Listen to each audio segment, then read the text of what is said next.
Hey guys, this is Katie from Queens. As you know, we are on our summer break, but we don't like to leave you high and dry all summer with no Queens content to take in. Today, we are giving you guys an episode from our Patreon vault. This episode on Sojourner Truth is, it can be kind of a lot, but it's a really important story that we told last year around this time for Independence Day. But because it can kind of be a lot, I wanted to give a couple of trigger warnings up top about abuse and sexual assault. If you're not in the mood for those kind of things today, what I'm actually going to do is put in the show notes where you can jump to hear the story beyond the trauma.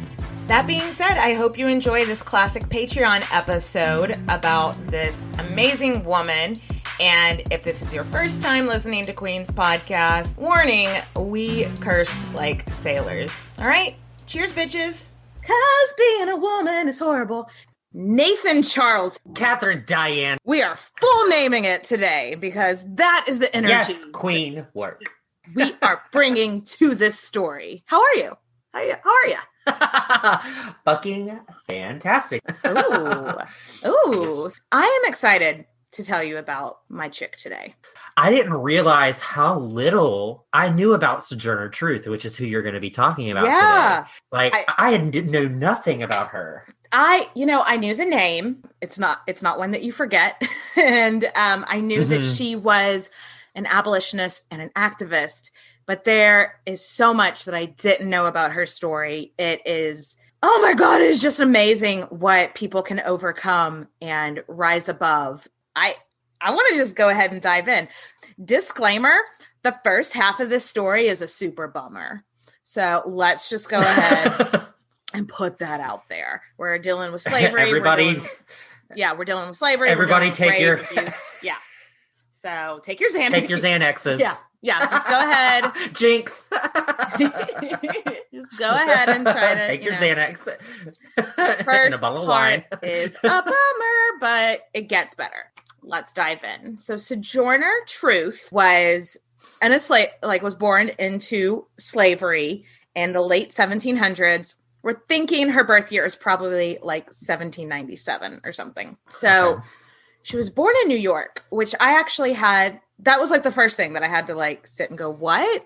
Because I guess, like when we're taught about slavery in school and stuff, we're taught about it in the context of the Civil War, which is South versus North, North against slavery, South for slavery. And so I was like, unless there's another New York that is in the North. And so that was a little bit eye-opening too, that, at first, actually, there were a lot of enslaved people that lived in New York and New England in general. And Sojourner is one of them. So she wouldn't have grown up because, I just picture like Southern plantations, but this would have been, she would have worked on smaller farms, just not Gone with the Wind style. She was given the name Isabella at birth, and she was called Belle most of her early life. I am going to refer to her as Sojourner throughout this entire story because that is the name she gave herself. And also, it's just confusing to change someone's name halfway through. Yeah, and plus, Belle just makes me think of Beauty and the Beast. Yeah. So her parents were actually Dutch-speaking. The village that she lived in when she was born and for like the first part of her life was all Dutch-speaking. It was a Dutch settlement, which I thought was interesting. There was a huge Dutch community in New York back then. So her mother and her father, like both her biological parents, lived on this farm too, which again wasn't always a given. And her parents seem to have been in love, which again wasn't that's always refreshing. Right. Don't worry, it gets depressing. Goes from refreshing to depressing pretty fast. The first 9 years of her life, she lived with her parents on this farm. They all worked on this farm together, and her parents seemed to be in love. The way that it worked when you were an enslaved person is they basically assigned you a spouse. they couldn't like legally get married. And then if you were like sold to a different family, that like union was dissolved and you were like assigned a new spouse if they wanted you to make babies. So you're basically like livestock. Yes, it's horrible. So her parents had lots of babies. I don't have any idea how many of her brothers and sisters she lived with at this first farm that she lived on, if any. Like, I don't know if she was like the baby and the rest of them were sold off. I read that they had anywhere between 10 and 12 children. So I don't know how many of her siblings she knew. My guess is she was probably the last one, but I have no idea. Her parents, her mother was religious and would pray and would tell Sojourner to like say her prayers and stuff like that. But they weren't taught like religion, like going to church. It was, they couldn't read the Bible. Mm-hmm. So it was all like, word of mouth kind of. While she had something of religion in her early upbringing, it was just more of like, when you're a little kid and you say your prayers before bedtime with your parents, it was kind of just like that. So Sojourner remained with her parents on that farm until she was 9 years old when the patriarch of that family died and they sold all of their livestock, which disgustingly also included the people. So she was sold for $100 along with a flock of sheep, which, I mean... Seriously? Yeah. Yeah, like they were literally treated like livestock. She was sold alone. So she's being separated from her parents. She is being separated from if she hadn't had any brothers or sisters. That just sounds like the scariest experience in the world. You're 9, you're a baby, and you're going to this new place with no constant, no familiarity, like nothing, everything is changing. It wasn't super far from where her parents got sold off to. I think like 10 miles or something. But back then, when you're a little kid, 10 miles may as well have been a different universe, It's not like she can, right? It's not like she can call them up and talk to them. And it's not like she can write them letters. She can't read, She is sold to the family of this dude named John Neely. And from the way she described her time with John Neely's family, it makes me believe that like maybe that first farm she was at, she didn't experience any physical abuse because, hold on to your butts, this part sucks. She got the shit beat out of her constantly while living with the Neely family. And it was a surprise to her. It all started with, she didn't speak English. And the Neelys didn't speak Dutch. And so instead of like trying to communicate with her, they would be like, do the dishes or whatever. And then when she didn't immediately start doing the dishes because she doesn't know what you're saying, they would beat the shit out of her. And wow, what the fuck is wrong with these people? It's not a method of language learning that I've tried. Duolingo has very little violence associated with language learning. We don't suggest it. She did pick up English pretty quick, but they still just found other reasons to abuse her. She was there for 2 years, so from like ages 9 to 11, and she sustained injuries with the Neely family that left her physically scarred for the rest of her life. Mentally as well. And she's like 9, 10, 11. Oh my God. Yeah. Can you imagine that level of anxiety? Like just I'm going to get beat no matter what I do today. Like just try to avoid it. Try to keep your head down. Try to not make any mistakes. It just breaks my fucking heart. There was one story that's particularly a bummer.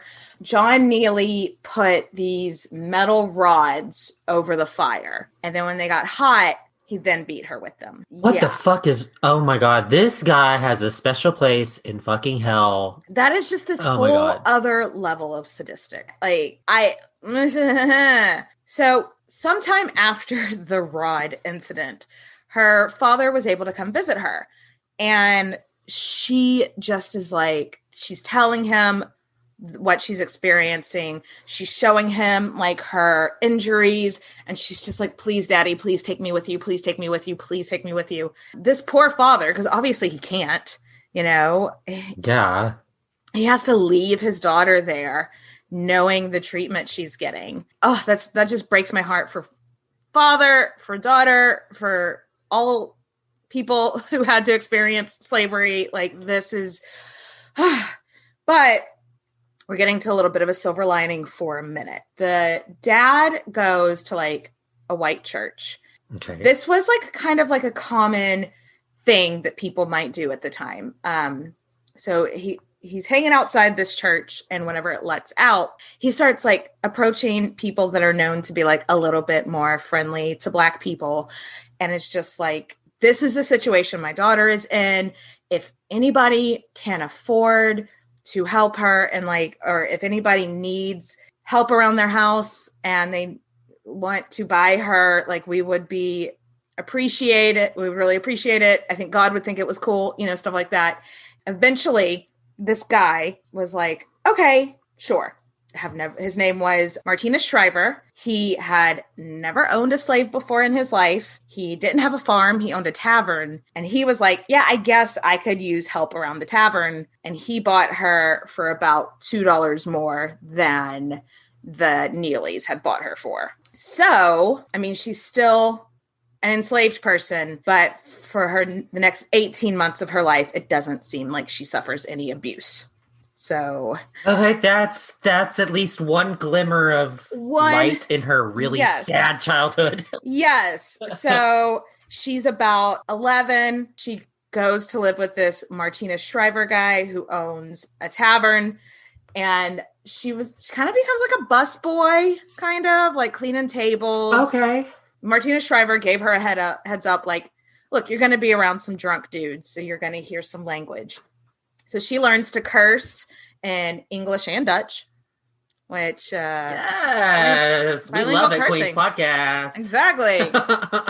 She, the rowdy drunken sailors taught her the songs that they like, I don't know, fucking sang on their boats or whatever.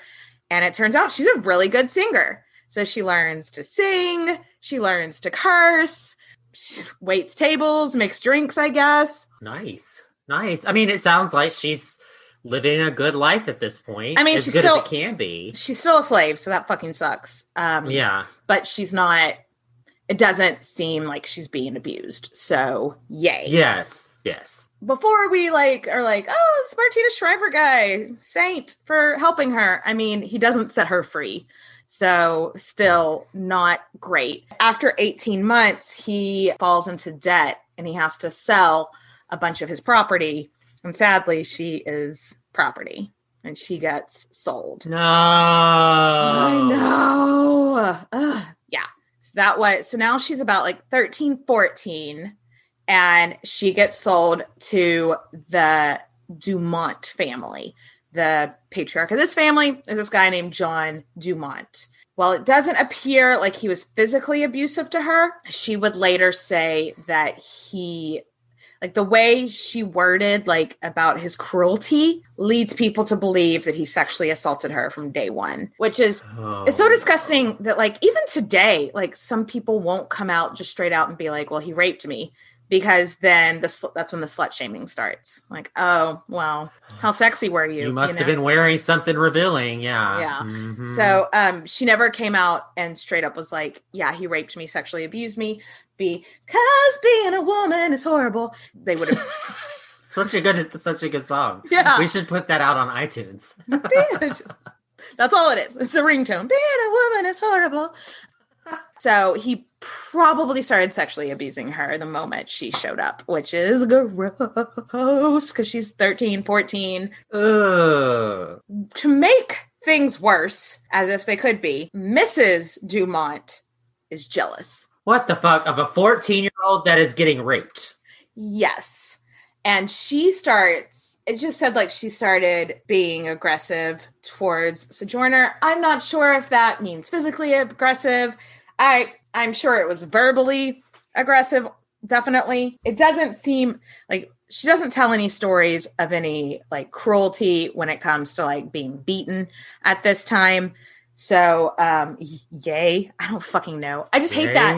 I know. I just hate that. Cause like even as a white woman in the 1800s, you don't got any fucking rights. Your husband could beat the shit out of you and there was nothing you could do. So like, there's this chance for like this female camaraderie there and just be like, oh, I know, isn't he the worst? But instead she's like jealous and mean to this child that your husband is abusing and you're just making it worse. Like, fuck the Dumonts is what I'm getting at. Yes. They sound like awful, terrible, garbage people. I do not care for the Dumonts. Yes. Garbage people. Unfortunately, she was with them for 15 years. Gross. I know. Dumont used this way of manipulating the workers, his enslaved people, to be like, oh, if you finish all your work by 2, you can have the rest of the afternoon to yourself. You can go visit somebody, like whatever you want. And so then they would hustle, finish all their work super fast. Then he'd be like, oh, I didn't say 2. I said 1. It's 1:30. So sorry. Oh my God, what a dick. I just don't see the point in that either. Like, if you're not going to give them the time off, why? What, just to make them work faster? I don't fucking get it. So that was his personality. So a little bit of silver lining that then turns into another super bummer. Sojourner falls in... The first act of this play is depressing. Sojourner falls in love with a man named Robert. Robert lived at a neighboring farm. So they had different, like they were enslaved by different quote unquote owners. I don't like using that phrase owner, but I don't know what the terminology is. If there's like a less controversial, a more woke way to, I don't know. I don't like it, but that's, that was the legal term. Robert sounds like a really nice guy. Like he would bring her flowers and they would go for walks and he would tell her she was beautiful and they planned to get married. And she, like during her courtship with Robert, she did have a baby girl. It's assumed that was Robert's baby, but the parentage of any children, she had 5 children in her life and the parentage of them are speculation. Because, she was being raped by Dumont also. So we don't know. So it could be, some of them could be his kids. Yeah. If not all of them. We just don't know. Robert's slave master dude, he finds out that Robert has fathered a child, supposedly. And the way that it worked back then is whoever owned the woman owned the child. Basically, Dumont just got more livestock. Gross, but that's how it was viewed at the time. Like, he just got more property.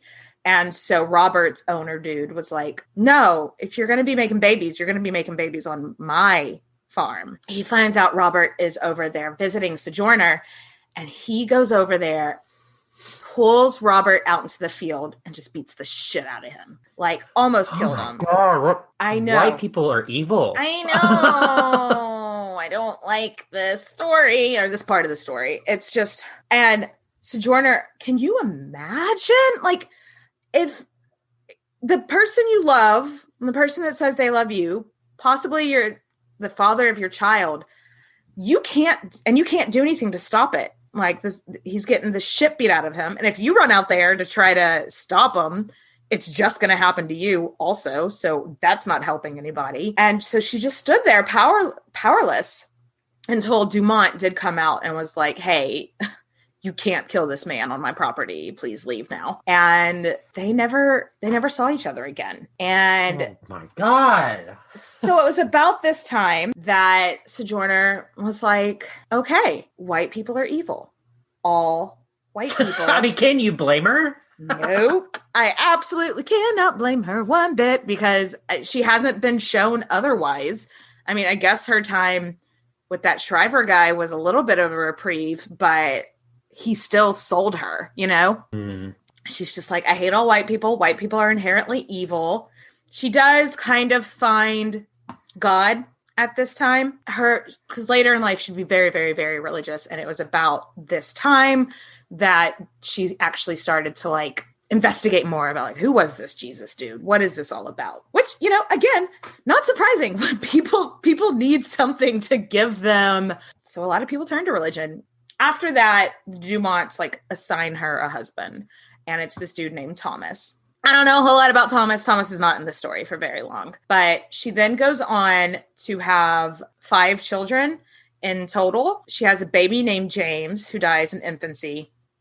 And then she has 3 more kids, supposedly all by Thomas, but we don't know. Peter, Elizabeth, and Sophia. And they are born like bam, bam, bam. Like right, one right after the other. So shift. And let's talk about legislation, because in the New York state legislation, there's this really fun law coming up that's going to abolish slavery in 1827. Oh, cool. Well, yeah. That's awesome. Right. Weird. It has been in the works since 1799. Now, how did that work? I don't know why maybe they thought it would just be too much of a shock to just like set them, like, just be like, okay, emancipation. And like, they wanted to give people like 30 years to get used to. Like, I don't know. That makes zero sense. It makes zero sense. And I can't decide if people would view that as like, oh, it's a light at the end of the tunnel. I know this is going to end sometime soon.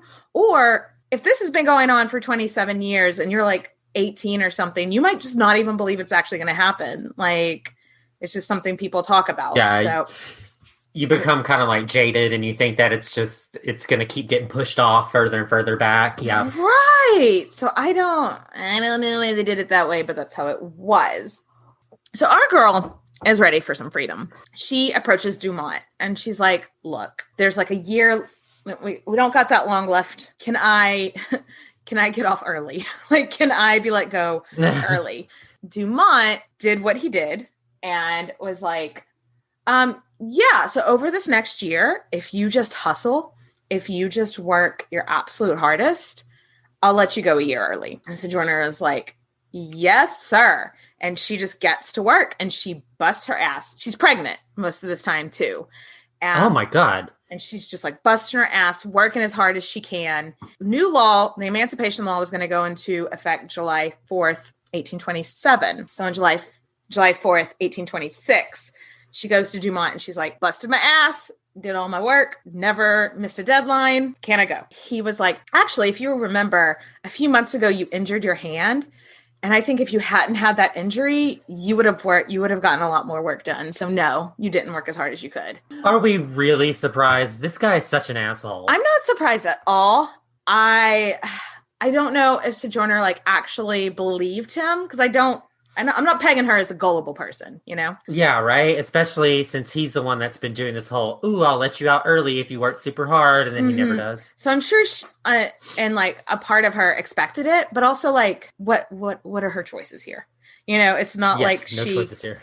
Yeah, like, so fucking sucks. How mad? On a scale of 1 to 10, how mad do you think she was? Probably like a 10. I would be. I mean, this is your fucking freedom on the line. She's pissed. I would put her at like a 45 on a scale of 1 to 10. She's like 45. She is just like, all right, you want to see hard work? And over the next month, she like doesn't sleep. She busts her ass.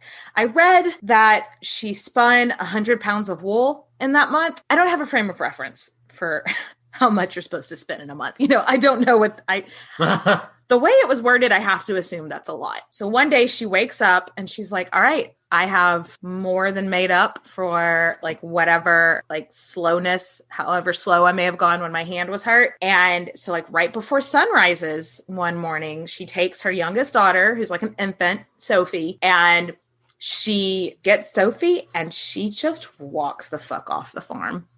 Like the sun is rising. Yes, queen. I just imagine that if this was a play, this would be the end of Act 1 with her just walking into the rising sun. And I'm just imagining like how pretty that would be like in a movie or something like that, of her just being like, I'm fucking done with this, baby on the hip. Walks the fuck off.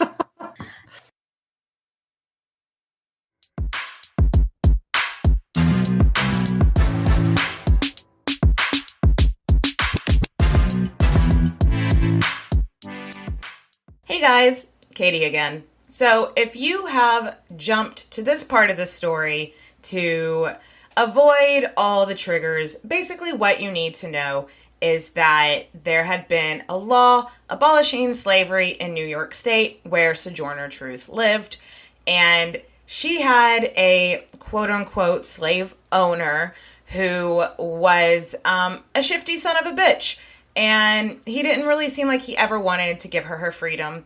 Also, he had most likely fathered several children by her, and one day Sojourner has just had enough, and she just gets the fuck out of her situation, runs away with one of her children. And so I think that is the information that you need to know to be up to speed for the rest of the story. I hope you enjoy it.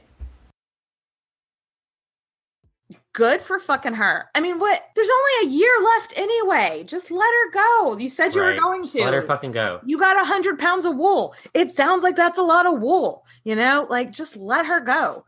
It doesn't really seem like she had a plan of action though, because she's just kind of wandering around with an infant. You know, like I'm honestly not... I'm not sure how long she was wandering around. I'm not really sure. I don't think she got very, very far. Eventually, she like bumps into this couple, and they are Quakers. And Quakers, like the religion of being a Quaker was very anti-slavery, which honestly, I don't know how anybody could claim to be a Christian and not be anti-slavery. Because do you remember like the story of like Moses and the enslaved Jewish people and the Pharaoh and all that? Yeah, that whole thing. The Pharaoh is not the good guy in that story, you know? Like, yeah, right. I don't understand how they're just like, yeah, let's talk about Passover each year, but like, whoa, don't look at it. Like, what the fuck are you talking about, y'all? Anyway, I digress. So yeah, she meets this Quaker couple. Their names are Maria and Isaac. She is not ready to trust these people, but she's got a baby. She's got nowhere to sleep. And they're like, you can come stay with us. And so she's very apprehensive, but it's not like they had like the YWCA or anything at this point. You know, she doesn't have she doesn't have any choices to go anywhere. Exactly. And so she's just like, okay, but she's not, she's like, they're going to rape me. They're going to beat me. And then they don't. And she's like, okay, but what are their motives? A couple of days later, Dumont shows up. He finds out where she is. He comes knocking on Isaac and Maria's door and is like, I am here for Sojourner. And Isaac and Maria were like, oh my God, dude, like how much longer does she have left before the emancipation? A year? Okay. How much is that year worth to you? And they decided $20, which in modern day money is like somewhere between $500 and $600. And so they paid him. I doubt that they just had that money just laying around. So I wonder if like they went to the church and like raised the money. I'm not really sure, but they paid him. And Dumont was like, okay, fine. She can stay. Sojourner, unsurprisingly, was confused by this situation because no one had ever showed her charity like that before, you know? So she's like, okay, I guess these are my slave owners now. And she calls Maria master. And Maria's like, oh, no. Like they sit her down and they're like, no, you are your own person now. Like you can stay. And if you stay, you know, you can help around the house because you're living here, but you can leave whenever you want. That was just charity. And she was just like, what? Like, can you just imagine? Like, no one has ever shown you this kind of charity and grace in your fucking life. So I'm not surprised that it took her some time to she was like, well, what's the catch? Like, that's what I'm imagining her saying, is being like, okay, what do you want in exchange for this? And they're like, nothing. And she's like, but for real, what do you want? Yeah, she had never known this. So it took a while, but eventually she was like, okay, and she starts to trust these people. She starts going to church. I don't think she went to their church. It says that at this time she started attending a Methodist church on the regular, and they were Quakers. I'm not sure if maybe those religions were intertwined at some point. I don't know. But so she starts going to church. She starts trusting these people. That July 4th, 1827 date is coming up, and she finds out that Dumont had sold her son to a farm in Alabama. Ooh, shit, that's far away too. And Alabama, holy fuck, is a slave state still. There was a clause in the law, the Emancipation Law, that so it's not like whenever July 4th, 1827 came, bam, everybody was free. All minors had to stay with their slave owner, which I think was written in to kind of be like, well, in case their parents are dead, we don't just need to like throw these kids off out on the street. So they would stay in the ownership of their slave owners until they were 20. But you can't sell them to you can't sell them to a state that is not like ending slavery, was part of the law. So he'd broken the law, and Sojourner finds out because she had every intention of like trying to get her kids as soon as she could, as soon as she got set up and stable. And so when she finds out that her son has been sold to Alabama, it's like a gut punch. Yeah. And that rage she felt whenever he had lied to her and didn't free her when he said she was going to, all came back. Can you even imagine? Yeah, like I would be so incredibly pissed off, and I would want that guy thrown in jail. Period. So she is like, what can I even do? And she decides she's going to take legal action. Like somebody tells her like, no, that's against the law. Like you could take him to court. And she's like, okay, what does that mean? What does that entail? Like she doesn't know anything about this kind of stuff. She's been living on farms her whole life. She doesn't know anything about the legal system. She never had rights. Right. Yeah, she never had rights. Doesn't know anything about the legal system. And so the church pulls together $20 and they're like, you need to go hire a lawyer and they will take care of all this for you. She goes to hire this lawyer. The lawyer's fee is $5 and she just gives him the whole 20. And the people in her church were like, no, you should have just given him $5. But she doesn't understand money management, like she doesn't. Mm-hmm. She's just like, well, wouldn't it be if I give him more money, he's going to do better? And it's just things that we take for granted, understanding, never having been in that kind of situation. She just doesn't even, whatever, it was worth every single penny she had to get her son back. So they go to court and she wins. This is, I'm not sure if it's the first time that a Black woman took a white man to court, but it's one of the first times. And I think it's the first time that a Black woman won against her former slave owner. That is awesome. Isn't that awesome? I told you there was going to be good things in this story. And so baby Peter, about a couple months later, is back with her. And she is just so overjoyed. And she's like, you know what? We need to get away from Dumont. I don't want to be anywhere that, like, I don't want him to know where we are. I don't want him, which, maybe she's afraid that he's going to retaliate against her or something. Because for him, that's probably humiliating that he lost against one of his former slaves, So like, fuck you, fragile dick energy over here. She's like, I don't need this in my life. We're going to get the fuck out. This is about the time that she changes her name to Sojourner Truth. Okay. I guess her last name, I'm not sure what her last name would have been before that, but she changed it to Sojourner Truth. Sojourner means, I'm not sure what language, but it means, temporary dweller. So she's basically being like, I'm doing what I need to do in this life to secure my afterlife because I'm only temporarily here on the earth. So y'all do you do what you do. I'm going to do what I do to make sure that, because I'm only here for a short time, make sure I got my shit set up for the afterlife. And then truth is just truth.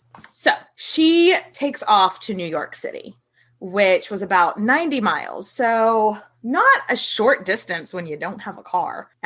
This is why people don't usually move very far. Because I remember whenever we studied like slavery and the aftermath of slavery when we were in high school, and my dumbass was just like, well, if after slavery, if they had such a hard time in, Reconstruction South, why didn't Black people move north? And my dumbass is thinking, oh, get on a bus and move. Like, no, you can't. Like, it's not an easy thing to do. But she did it. And she changed her name. She moved to the city. And she gets a job as a housekeeper. Because, that's really the only skill she has. So I'm going to gloss over a little bit because it gets weird. She kind of joins a cult. Oh. Yeah. She starts, her job house cleaning is for this dude named Elijah. Elijah runs this evangelical quote unquote church. It's very culty. She moves in to the cult house place. They call it the Kingdom, which again, culty. Elijah ends up dying, and some other people in the cult say Sojourner poisoned him so that she could take his money. And so she goes to court with some white people again. There is no evidence that she had anything. Like, dude just died. It was the 1830s. People just fucking died, There was no evidence. So she was acquitted. But then she is like, guys, I'm trying to be a housekeeper. Like, if people think that there's any chance that I poisoned the last guy I worked for, no one's going to hire me. So she takes them to court for defamation and wins. Nice. Right? So she didn't just take some asshole white people to court once, but twice in her life, and won both times. So she is here for the legal system now. She's like, now that it applies to me, I'm going to make it work for me. However, after all of this is done, she's kind of broke. Her kids are grown up now. So she's at a bit of a crossroads in what to do in her life. Now, rewind back to right after she got her freedom and started going to that church. She actually started preaching at that church sometimes. And she would incorporate singing into her preaching. And people really liked her. She was a really captivating speaker, which we'll talk about a little bit also. And she sang really pretty. So it was she's like, well, I think this is what God is telling me to do. I think, my kids are gone. I don't got a job. I really don't have any money. I think I need to become a traveling preacher. So that's what she does. That's cool. She sells her possessions. She literally, how in cartoons back in the day, you would see when somebody was homeless or whatever, they would have a stick with a blanket wrapped around it with their few possessions. She did that. Yeah. She did. Yes. She didn't travel with a lot. She didn't have anything. She was living the life of a traveling preacher, and she was actually doing okay for herself. She would draw pretty big crowds. This was kind of along the time, you remember, in Victoria Woodhull's episode, we talked about how it was just sort of people didn't have anything else to do. So if somebody new comes to town and is going to be doing a speech, you're going to go. So she kind of got a reputation as this really great preacher hopping from town to town in a time when there weren't a whole lot of female preachers. I think her and Victoria Woodhull would have gotten along very well, to be honest. Mm-hmm. What in her travels, she joins a hippie commune. So she's in a cult. She's in a hippie commune. Wow, this bitch is extra. I know the hippie commune doesn't seem to have the cultiness of the cult. Charles Manson there. No, it seemed like it was actually just a bunch of chill people that just wanted to live in a commune, and it was actually fairly well respected. They ran a silk farm, and while she lived there, she met Frederick Douglass. Oh, cool. Sadly, the commune didn't work out. The silk farm just wasn't making enough money to sustain everybody, and so it kind of closed down. And she went to go work for one of the dudes that had owned it. He was like, "This isn't working out. I have a cotton mill, a couple, I think it was in Michigan, I think is where this was." And she was like, "Yeah, sure. I'll come work at your cotton mill." And so she would work all day. And then at night she started dictating her biography. She couldn't, I think at this point she could, cool. I think at this point she could read and write a little bit, but it was a lot easier for her to dictate it to somebody. Because somebody, I guess she was just telling her life story to a friend, and they were like, "Wait, what?" You did? Yeah. And then a cult. You did what? And then And then he didn't give you your freedom. And she was like, yeah. And he was like, I think people want to hear this story. And so in 1850, one of the guys that she had met at the commune was this guy named William Lloyd Garrison. And he owned a newspaper. He ran a publishing company. And he was a very pro-abolitionist. And so, yay, some white people that don't suck in this story. And so she sends him her finished memoir. And she was like, do you think you could publish this for me? And he reads it and he was like, fuck yes. People are going to eat this shit up. This is right before the Civil War. You know, the stories about trying to open the eyes of people who were on the fence about emancipation was a big hot topic. So these kind of stories were like flying off the shelves. So they titled it Narrative of Sojourner Truth, the Story of a Northern Slave. And she made enough money off that to buy her own damn house. Yes. That's so awesome. You don't hear about that, like Black women in that time being able to afford a home. I don't think it was very common. Yeah. I think most of the people, once they ended slavery, they a lot of times just ended up doing like the same kind of work, like housework or field work. But no, she is now a best-selling author. And I don't think she was living in a mansion or anything, but she owned her own home. That is so it makes me so happy. Like, cause it's not something that a lot of people this time made it to. So she's starting to get a little bit older. She doesn't really need to be doing housework and stuff anymore because she's got this little chunk of change from the book, but she's not ready to completely settle down yet. And public speaking, she's good at it. People want to hear it. People want to hear from abolitionist and stuff like that right now. And so again, like Victoria Woodhull, she starts taking her story on the road, kind of almost like a book tour. I just looked up photos of her home. It's actually a really nice home. Like it's a 2-story house and it's pretty big. Yeah. Like going on speaking tours, making that money. Yeah. She did okay for herself. She did like run into a little bit of money problems later on because like we mentioned, she wasn't raised to like know she wasn't expected to ever have to balance a checkbook, you know, like, so she wasn't always great with her money, but still she had a house. She was on the road doing speaking events, and I'm going to kind of glaze over it a little bit because it's just a lot of, for the next few years, just lots of speaking engagements. She also teamed up with the suffragettes, which is another reason that I'm like, her and Victoria Woodhull, I think would have really gotten along. I wonder if I couldn't find anything to say that they met each other, but I wonder if they did. So we're going to get to what she's most famous for now is actually after all of that in 1854. In 1854, she did a speech at the Akron, Ohio's Women's Rights Convention. And now it's called the Ain't I a Woman speech. They didn't record people back then, so it's kind of debated exactly what she said. But the basic gist of it was a lot of people that didn't want women to have equal rights were like, well, if you have equal rights, men aren't going to treat you with the deference they do now. You're not, no one's going to pull out chairs for you. No one's going to be like, open doors for you and stuff like that. And so the basic gist is like, I plowed the fields. No one did that for me. Ain't I a woman?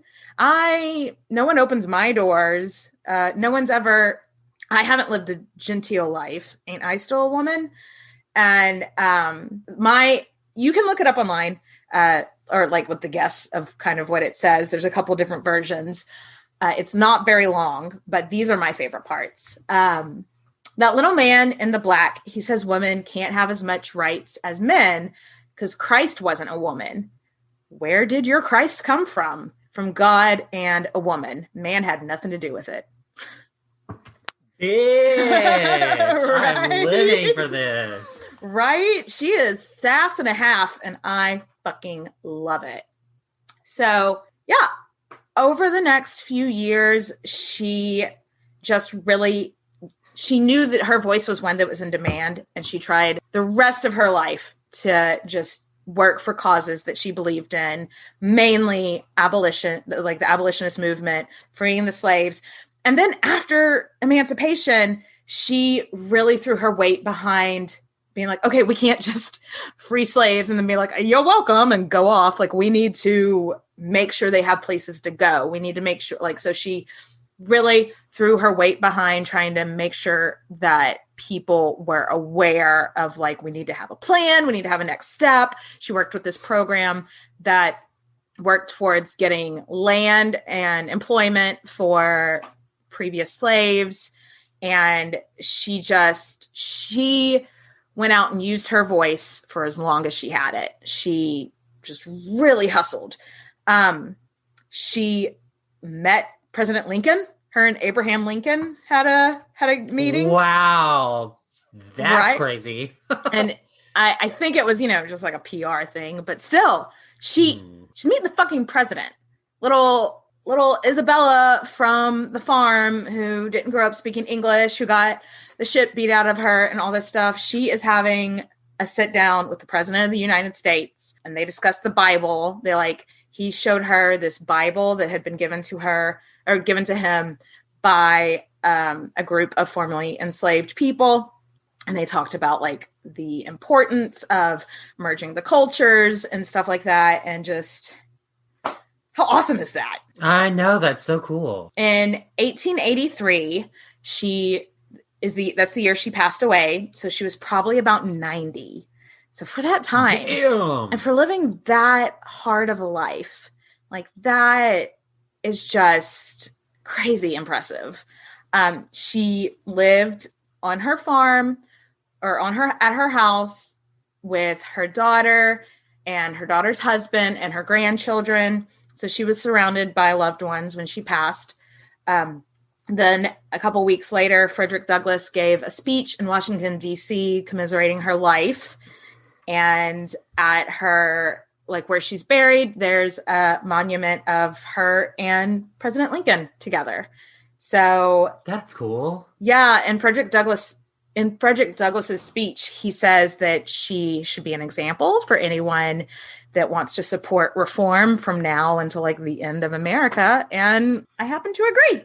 So that's Sojourner Truth's life. Oh my gosh. Like that, I did not know about 90% of that story. Right. Seriously. And that's what, like when the first part was such a bummer, I was like, I promise it's going to get better. How this is not a movie yet, I don't understand. Or a miniseries. I know. I feel like it will be eventually. It has to be. I know, right? Well, thanks for going on this journey with me, Nathan. Yeah, and cheers to this badass bitch. Cheers to this badass bitch. To you, Sojourner.